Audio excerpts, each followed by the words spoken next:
আসসালামু আলাইকুম বন্ধুরা, আশা করি সবাই সুস্থ আছেন। বন্ধুরা, মাত্র কিছুদিন পূর্বে আপনাদের স্মরণে থাকার কথা আমার একটি ভিডিওতে আপনাদের আমি ইনফর্ম করেছিলাম যে 5টি ঘাঁটি থেকে ইরানে চূড়ান্ত হামলা করবে যুক্তরাষ্ট্র।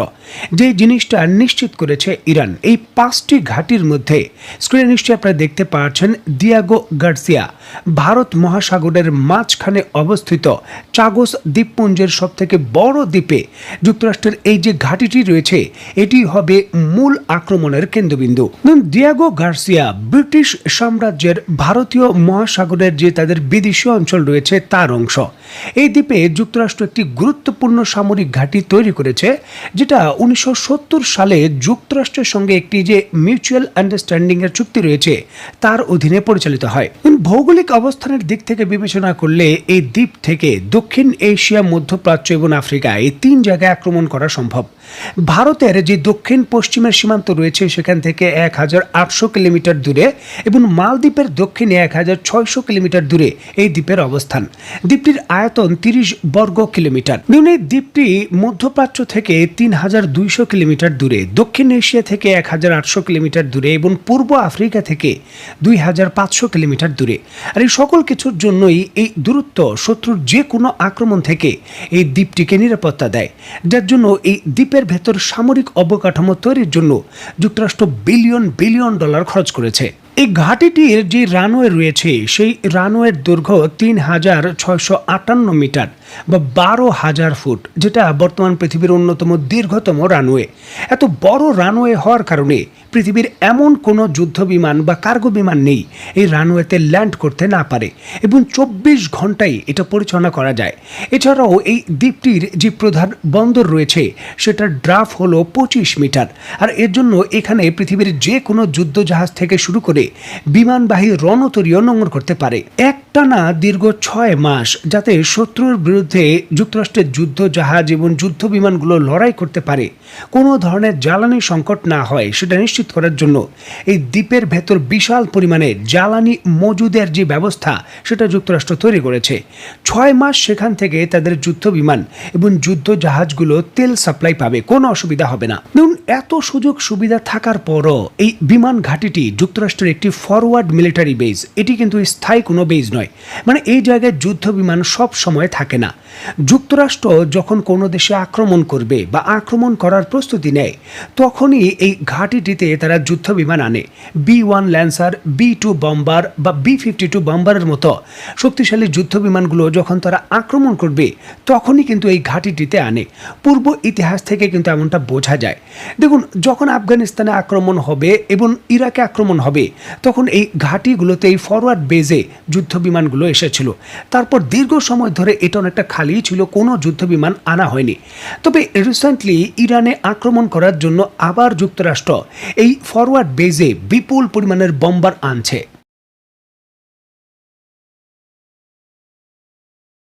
আফগানিস্তান এবং ইরাক হামলার একটা দীর্ঘ সময় পর অবশেষে যুক্তরাষ্ট্র আবার ভারত মহাসাগরে অবস্থিত তাদের দিয়াগো গার্সিয়া যে ঘাঁটি রয়েছে, ফরওয়ার্ড ঘাঁটি, সেখানে B-12 স্টেলথি বম্বারগুলোকে আবার ডেকে পাঠিয়েছে।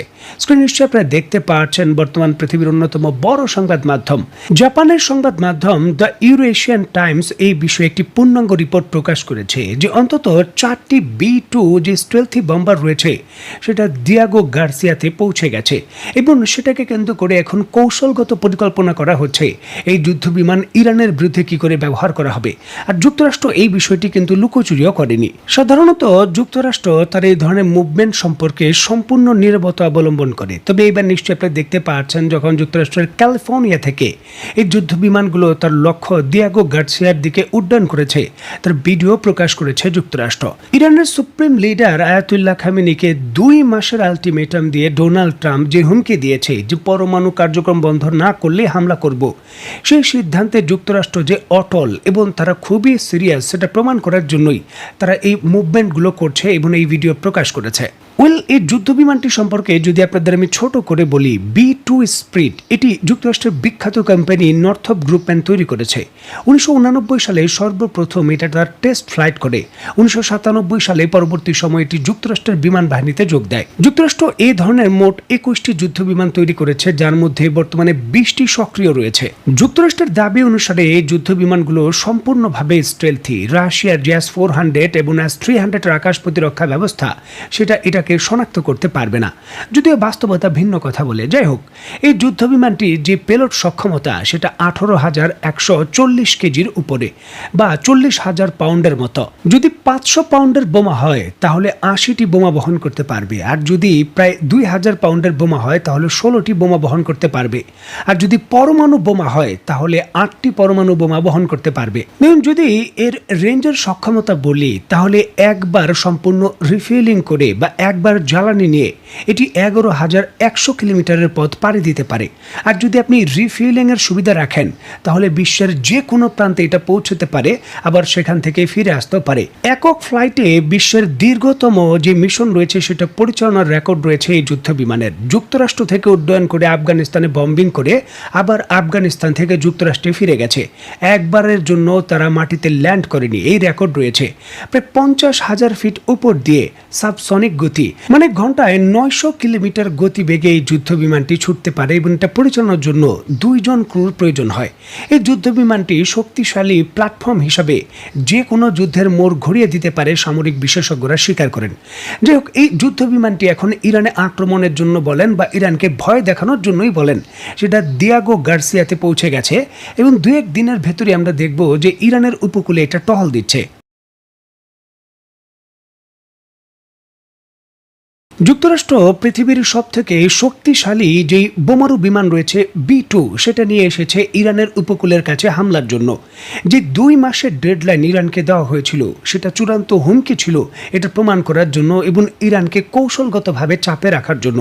এখন ইরান কি করবে? ইরান কি ভয়ে ততস্থ হয়ে যাবে এবং তার প্রোগ্রাম শেষ করে যুক্তরাষ্ট্রের সঙ্গে যে কোনোভাবে সমঝোতার চেষ্টা করবে? ইরানের পজিশন কি হবে? দেখুন, ইরান এর বিপরীতে নতুন এই ভিডিও প্রকাশ করে নতুন বার্তা দিয়েছে।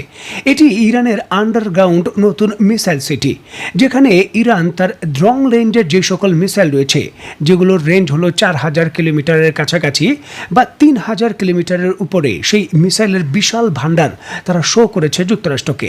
যে যুক্তরাষ্ট্র, তুমি তো মোটে 4টি যুদ্ধ বিমান এনেছো ইরানে আক্রমণ করার জন্য, আর আমরা কমপক্ষে 2000 মিসাইল প্রস্তুত রেখেছি তোমাদের এই ভারত মহাসাগরের ভেতর যে দিয়াগো গার্সিয়া ঘাঁটি রয়েছে সেটাকে উড়িয়ে দেওয়ার জন্য। যদি রানওয়ে না থাকে, যদি ফ্যাসিলিটি না থাকে এবং সেগুলোকে ডিস্ট্রয় করে দেওয়া হয়, তাহলে তুমি এই ঘাঁটিগুলো ফরওয়ার্ড বেস হিসাবে কি করে ব্যবহার করবে আর কি করেই ইরানের বিরুদ্ধে শক্তিশালী হামলা করবে?